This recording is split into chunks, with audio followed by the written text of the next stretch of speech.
코로나가 유행했던 3년 전에 코로나 장발장이라는 사건이 있었습니다. 코로나 때문에 생계가 어려워지고 또 묵고 있었던 고시텔에서도 쫓겨나와야 되는데 직업도 없는 겁니다. 코로나 때문에 있는 직장도 없어졌습니다. 그래서 10일간 아무것도 먹지 못하다가 하나에 300원 하는 구운 계란 18개를 훔쳤습니다. 이 사람이 형사 입건되었는데 담당 형사가 짬뽕 한 그릇을 시켜주었답니다. 그때 먹었던 짬뽕이 얼마나 맛있었는지 모른다고 합니다. 5,400원 절도한 이 사건이 검찰로 넘어가서 검찰이 이 사람에게 징역 18개월을 구형했고 1심에서 징역 1년을 받았습니다.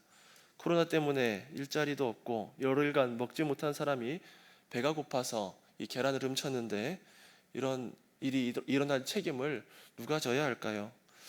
어쨌든 우리가 살아가는 이 세상에는 무리한 기소도 있고 또 부당한 재판도 있을 수 있습니다.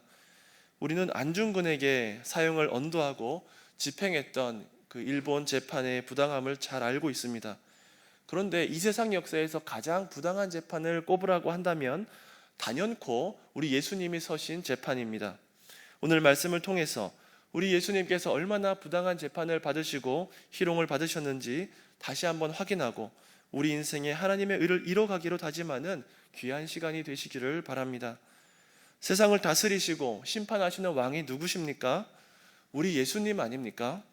우리 예수님은 절대로 피고석에 서실 만한 분이 아닙니다. 재판을 받으실 만한 이유가 전혀 없습니다. 우리 예수님이 하시는 말씀이 진리이고 법입니다. 그리고 힘과 능력도 있습니다. 예수님이 허락하지 않는다면 예수님의 그림자도 찾을 수가 없고 예수님을 붙잡을 수도 없고 법정에 세울 수도 없습니다.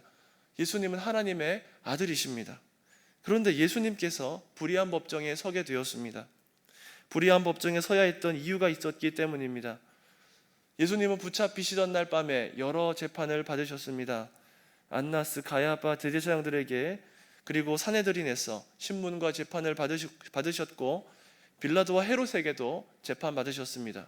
그렇게 고난받고 십자가에 달리셔야 했습니다. 산헤드린의 법만 보아도 우리 예수님이 받으신 재판이 얼마나 부당한지 알 수 있습니다. 산헤드린은 밤에 열릴 수가 없습니다. 밤에 재판하는 것은 강도나 도둑들이 하는 짓이라고 해서 해가 떠 있는 낮에 이 산헤드린이 모이도록 되어 있습니다. 그리고 의제는 며칠 전에 공지되어야만 했습니다. 이렇게 밤에 갑자기 의제를 던지고 또 재판을 연다는 것 자체가 명백한 불법입니다. 혹시 여러분 재판을 해보셨습니까? 재판을 안 하는 게 제일 좋습니다. 스트레스가 없는 재판이 없습니다. 검사가 약식 재판한다고 해도 2, 3개월 흘러가는 일이 다반사입니다. 정식 재판을 하면 2년, 3년 지나는 일도 참 많습니다. 게다가 그 재판 결과마저 좋지 않게 나온다면 평생 아픔이 될 수 있습니다. 당시 재판도 정식으로 청구하고 판결하기까지 상당한 시간이 소요되었습니다만 우리 예수님이 받으신 재판은 그렇지 않았습니다. 게다가 종교 재판을 빌라도 앞에 가져간 것은 어떠합니까? 유대인들이 예수님을 일반 법정에 세운 것이 합당합니까? 고린도전서 6장에 보면 성도 간의 문제를 일반 법정에 가져가고 그리고 논쟁한 것을 책망한 사건이 나옵니다. 여기서 세상의 재판관들을 불의한 자들이라고 했습니다. 세상의 법으로 볼 때에는 죄가 없고 법에 대해서 잘 알고 판결할 만한 사람들이 일지 모르지만 하나님의 관점에서 볼 때에는 예수님의 십자가 공로 없이는 모두가 불의한 죄인입니다. 죄인이 죄인을 판결하는 것이죠. 종교자 지도자들이 종교 재판에서 다뤄야 할 내용을 세상 재판까지 가져가서 십자가형을 받아내는 극악무도한 일을 했습니다. 그런데 오늘 본문에 살펴보면 재판관이 헤롯 왕이 아닙니다. 헤롯 아켈라오는 어디 가고 우리 빌라도가 나오게 되었을까요? 원래는 헤롯 아켈라오가 유대, 사마리아, 이두메 지역을 다스렸습니다. 그런데 이 헤롯이 너무 무자비하게 그 지역을 다스린 겁니다. 그래서 주후 6년에 아켈라오 폭정에 불만을 품은 유대인들이 로마 황제에게 특사를 보냈습니다. 아켈라오가 너무 잔인하게 통치하니까 아켈라오를 폐위시켜달라는 내용이었습니다. 황제 아우구스투스는 그 내용을 확인한 후에 아켈라오를 폐위시켰습니다. 그리고 이 지역을 로마 직할령으로 삼았습니다. 왕을 세우는 대신에 총독을 파견해서 다스리도록 했습니다. 그래서 로마에서 보낸 총독이 빌라도였습니다. 빌라도는 사마리아 유대 땅에 파견된 총독이었습니다. 그런데 평소에는 예루살렘에 있지 않았습니다. 평소에는 바닷가 근처에 경치도 좋고 햇볕도 잘 드는 가이사랴 항에 있었습니다. 이 가이사랴 항에 기회가 되시면 꼭 한번 가보시기 바랍니다. 너무 좋습니다. 예수님 당시에도 좋았을 겁니다. 완전히 신도시고 작은 로마처럼 만들어져 있습니다. 빌라도는 이렇게 가이사랴에서 재밌게 즐겁게 지내다가 6월절이 되면 예루살렘에 다녀오는 방식으로 일을 했습니다. 오늘 본문 16절에 보시면 브라이도리온이라고 헬라어를 그대로 음력한 단어가 나오는데 총독 관저라는 말입니다. 평소에 여기 있지 않고 예루살렘에 왔을 때에만 사용했던 총독 공간입니다. 그래서 군대의 호위가 필요한데 그 공간까지도 이곳에 있었습니다. 유대인들이 급하게 빌라도를 찾아갔던 것도 그가 곧 가이사랴로 돌아갈 것을 염려했기 때문이죠. 6절입니다. 명절이 되면 백성들이 요구하는 대로 죄수한 사람을 놓는 전례가 있었습니다. 이 전례가 어떻게 생겼는지는 모르지만 좋게 사용되었을 수도 있습니다. 사상범이라든지 부지 중에 지은 죄를 지은 사람을 봐줄 수 있는 구실이 되었을 겁니다. 그런데 빌라도는 이 구실을 내세워서 예수님을 봐주고자 했습니다. 하지만 빌라도에게 있어서 그것보다 자신의 인지도가 더 중요했습니다. 민중에게 지지받는 것이 중요했습니다. 가이사에 충신될 수 없다는 대중들의 외침을 이겨내지 못했습니다. 그렇게 이 전례가 악용된 것이지요. 유대인들은 예수님을 놓아주는 것이 아니라 바나바를 놓아주기를 원했습니다. 7절에 보니 바라바는 밀란을 꾸미고 살인한 중범죄자였다고 했습니다. 그를 놓아주는 것이야말로 가이사의 충신이기를 포기하는 것입니다. 그렇게 유대인들은 지상의 독립왕국을 건설하기 위해서 사람까지 죽이는 급진주의자를 택했고 하나님 나라를 주시는 예수님은 거부했습니다. 이렇듯 사람들이 추구하는 정의나 전례가 왜곡되기 십상입니다. 민중이나 권력자가 이 전례를 운운하면서 죄의 형벌을 면해주는 것도 하나님의 의와는 맞지 않는 것입니다. 우리나라 역시도 비슷한 일이 있습니다. 광복절이나 3.1절과 같은 국경일이 되면 대통령이 특별 사면을 시행합니다. 대통령 권한으로 형 집행 정지를 합니다.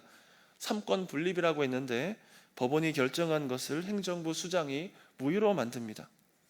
저는 이 특별 사면의 혜택을 보는 사람들은 사회적으로 좀 영향력이 있는 사람이 많다고 생각합니다. 일반적으로 죄수들도 사면하기는 하지만 논란이 되는 것은 늘 기득권층이죠. 만약에 하나님의 정의도 이와 같다면 우리 예수님께서 이 땅에 오실 필요가 전혀 없습니다. 죄의 형벌을 면하게 하면 됩니다. 아담의 죄의 형벌도 그냥 특별 사면하고 우리의 죄도 특별 사면하면 다 해결됩니다. 그런데 하나님의 정의는 그렇지 않습니다. 완전히 반대입니다. 하나님은 죄의 형벌을 면하게 하는 분이 아닙니다. 죄의 형벌을 철저하게 집행하는 분입니다. 하나님과 단절되어 죽음에 이르는 모든 형벌을 집행하는 분이십니다.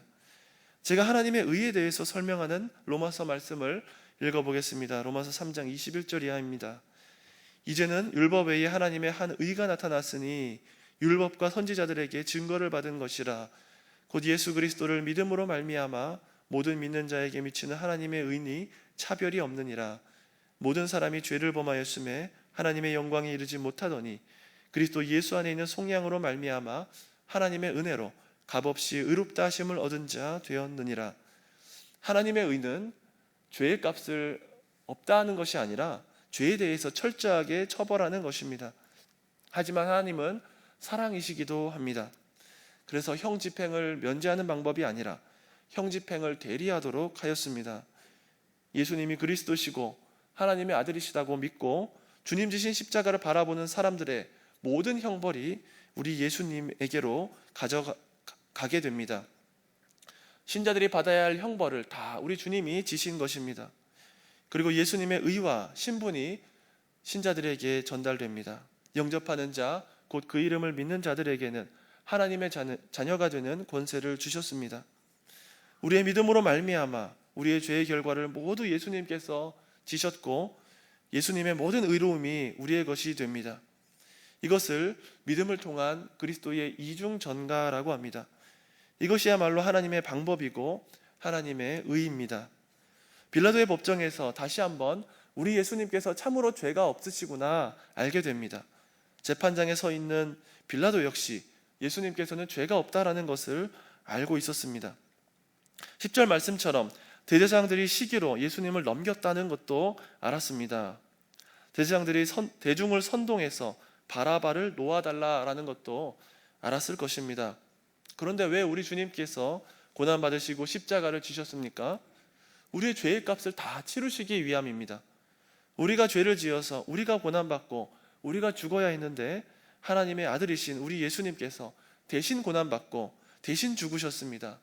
이 놀라운 대속의 십자가를 바라보시고 믿으시기를 바랍니다. 죄 없으실 뿐만 아니라 능력 많으신 우리 예수님이 부당한 재판을 받으셨습니다. 하나님의 아들이시요 세상을 다스리시고 판결하는 주님이 그 재판 앞에서는 침묵하셨습니다. 왜냐하면 그것이 하나님의 의를 이루는 방법임을 아셨기 때문입니다. 고난주간을 보내면서 왜 우리 주님이 불의한 재판을 받으시고 십자가 지셨는지 다시 한번 묵상하시기를 바랍니다. 예수님이 부당한 재판과 희롱과 수모를 당하셔야 하는 이유는 하나님의 정의와 인간의 정의가 다르기 때문입니다. 사람은 관습이나 권력을 앞세워서 임의로 형벌을 면하게 하지만, 그래서 인기가 있거나 권력이 있는 사람의 죄는 있어도 없다고 하는 것이 됩니다. 하지만 그것이 하나님의 방법이 아닙니다. 하나님은 죄에 대해서 철저하게 심판하는 분입니다. 그리고 하나님은 사랑이 많으신 분입니다. 우리 예수님이 불의한 재판을 받으셔야 했던 이유는 바로 거기에 있습니다. 하나님의 정의와 하나님의 사랑을 모두 충족하는 방법이기 때문입니다. 독생자 예수님께 인간의 모든 죄의 결과에 대해서 다 감당하게 하셨습니다.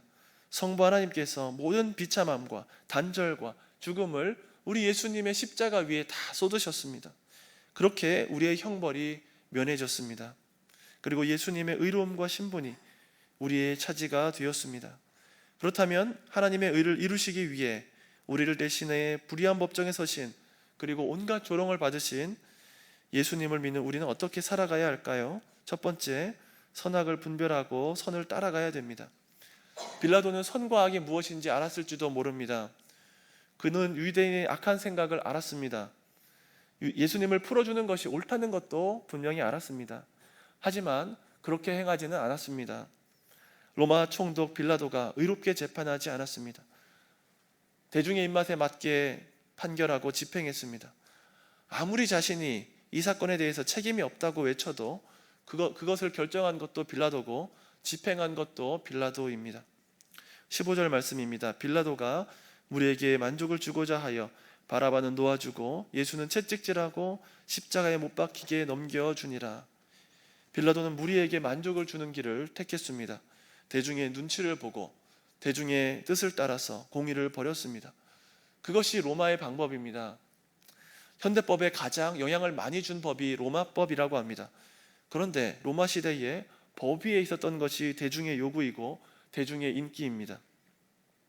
아무리 대제사장들과 대중이 예수님을 십자가에 못 박으라고 외쳤어도 빌라도가 옳게 재판했다면 예수님이 십자가에 달기는 어려웠을 것입니다. 하지만 빌라도는 대중의 눈치를 보았고 인간의 악함을 드러내었습니다. 빌라도의 이름은 예수님이 다시 오실 때까지 계속 회자되게 되었습니다. 우리가 사도신경을 고백할 때마다 우리 예수님이 빌라도에게 고난받고 십자가에 달게 되었다고 말합니다. 그렇게 고백할 때마다 우리는 선악을 분별하고 선을 따라가는 삶을 살아가야겠다고 다짐해야겠습니다. 선한 것은 선하다고 하고 악한 것은 악하다고 하면서 선을 행하면서 살아가야 됩니다. 경우에 따라서 우리가 살아가는데 해야 할 경우에 하고 아니요 해야 할 경우에 아니요를 분명하게 하지 못하는 경우가 생깁니다. 그때마다 하나님께서 우리의 믿음을 시험하시는구나 생각하고 좋은 기회로 여기시기를 바랍니다. 그래서 주님이 보이신 선한 길을 따라가시는 성도님들 되시기 바랍니다. 두 번째, 불의한 재판을 받으신 예수님을 믿는 우리는 우리의 행동에 책임을 지면서 살아가야 됩니다. 빌라도는 로마로부터 사형까지도 판결할 수 있는 막강한 권한을 가진 총독이었습니다. 그럼에도 불구하고 자기는 아무 책임도 지지 않으려고 했습니다. 예수님에 대해서 판결했는데 이것이 나와는, 자신과는 아무 상관도 없다라고 해서 사람들 앞에서 손을 씻으면서 책임이 없다고 한 인물입니다. 그런데 그것이 과연 가능한 일입니까? 손 씻는 퍼포먼스 한다고 불의한 재판을 한 것이 없던 것이 됩니까? 그렇지 않죠. 빌라도의 판결을 통해서 우리 예수님께서 군인들에게 끌려가서 조롱받고 고통을 받게 되었습니다.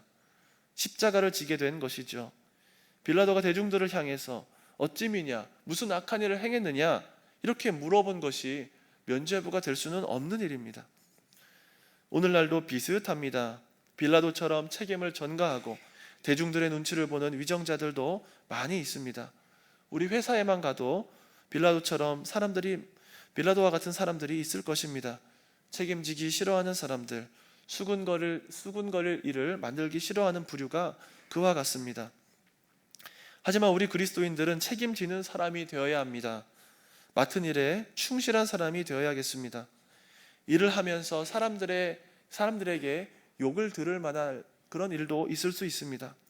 하지만 그것이 하나님의 방법이고 하나님의 길이고 옳은 일이라면 그렇게 행동해야 합니다. 혹시 이런 질문 하실지도 모르겠습니다. 아니 목사님, 그런데 가룟 유다가 예수님을 팔아야 하잖아요. 빌라도가 이런 판결을 해야 예수님도 예수님의 일을 할 수 있지 않나요? 그러니까 유다나 빌라도의 행위도 필요한 게 아닙니까? 그래서 하나님의 방법이 놀라운 것입니다. 잘 생각해 보십시오. 사탄이 하나님의 방법을 알았다고 한다면 유다를 충동하지도 않았을 겁니다. 사탄은 예수님이 종교재판을 통해서 저주를 받고 십자가에 달리게 되는 것이야말로 자신이 승리하는 것으로 착각했습니다. 그래서 사탄은 유다도 충동했고 대제사장이나 군중이나 빌라도의 마음도 미혹했던 것입니다. 우리 예수님이 이렇게 말씀하셨습니다. 인자는 자기에 대하여 기록된 대로 가거니와 인자를 파는 그 사람에게는 화가 있으리로다. 예수님의 구속사역에 배신도 있었고 불의한 재판도 있었습니다. 하지만 그것은 그것대로 잘못된 일이고 죄라는 것입니다. 예수님의 최측근에서나 종교 지도자들 사이에서 크게 죄짓는 일이 있었음을 생각하고 잘 살펴서 교훈을 받으시기를 바랍니다. 말을 맺겠습니다. 많은 사람들이 착각을 하면서 살아갑니다. 관습이나 권력이 좀 있으면 형벌을 면할 수도 있다고 생각하지요. 죄의 결과를 없앨 수도 있다고 생각합니다. 참으로 어리석은 일입니다. 하지만 하나님의 의는 전혀 그렇지 않습니다. 죄의 결과, 죄의 싹이 없다고 하지 않습니다. 죄에는 그 싹이 있고 사망이 오게 됩니다. 그러한 하나님의 의가 하나님의 사랑 안에서 집행되었습니다. 바로 우리 독생자 예수님이 우리를 대신해서 불의한 재판에 서신 것입니다. 우리의 죄를 대신해서 불의한 재판 받으신 예수님을 믿으시기 바랍니다. 그래서 우리 하나님 나라에서는 다시는 그런 재판이나 그런 가치관이 들어오지 못하게 하시기를 바랍니다. 선악을 분별하고 우리 주님이 알려주신 선한 길을 걸어가시기를 다짐하기 바랍니다. 또한 우리의 행동에 책임을 지며 살아갑시다. 빌라도처럼 자기의 책임을 회피하고 또 대중을 의식하며 살아가는 것이 아니라 하나님 앞에서 그리스도의 책임을 다하며 성실하게 살아갑시다. 혹시 사람들이 오해하고 비웃고 또 손가락질할지도 모릅니다. 그렇지만 우리를 통해서 하나님의 의와 또 사랑이 깨닫게 되는 놀라운 일이 일어날 것입니다. 불의한 재판 받으시고 로마 군인들에게 조롱받으셨던 우리 예수님을 믿고 새로운 인생을 살아가기로 다짐하는 저와 여러분 되시기를 주님의 이름으로 축원합니다. 아멘.